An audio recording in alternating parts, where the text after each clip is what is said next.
फरमाया, करो कैसे बयां कितना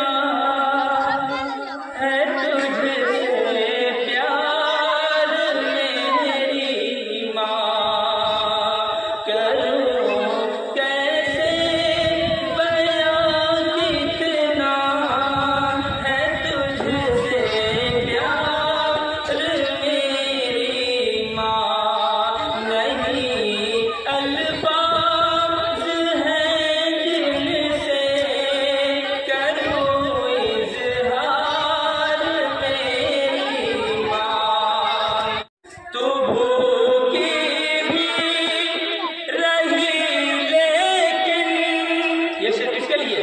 माँ भूखी रहती है लेकिन बेटा को ताकती रहती है कि हमारा बेटा कहाँ से आए, मुझे खाना खिलाए। लेकिन आज हमारा बेटा माँ को समझता ही नहीं, ये हमारी माँ कहाँ है, वालिद साहब कहाँ है। तू